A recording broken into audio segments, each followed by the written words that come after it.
জানো তো, কালকে অফিস থেকে যখন বাড়ি ফিরছি তখন দেখলাম একটা জায়গায় অনেক গাছ। তো হঠাৎ মায়ের কথা মনে পড়ে গেল।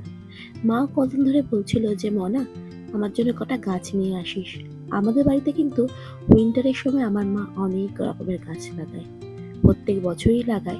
তো সেরকম ভাবেই আমি ভাবতে ভাবতে বাস থেকে নেমে গেলাম আর পৌঁছে গেলাম গাছ নিতে।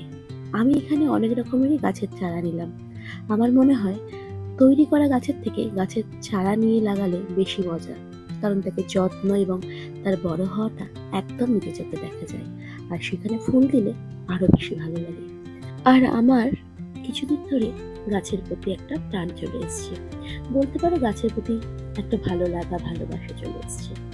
তো আমি যখন গাছ কিনে নিয়ে আসছিলাম তখন দেখলাম যেখানে ঐক্যর জন্ম হয়েছে সেই জায়গাটা দেখতে পেলাম।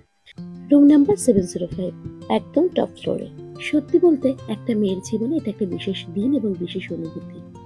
আর জানো তো, গতকাল রাতে বোন মাকে বলছিল একটু কড়াইশুটির কচুরি খাবে। আমিও সোজা বাজার চলে গেলাম কড়াইশুটি আনতে। একজনের কাছে কড়াইশুটি ছিল, যেটুকু সেটুকুই নিয়ে আসলাম।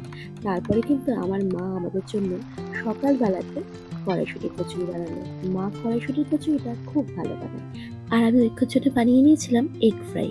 আজকে ব্লগটা আমি এখানে শেষ করলাম। Bye bye.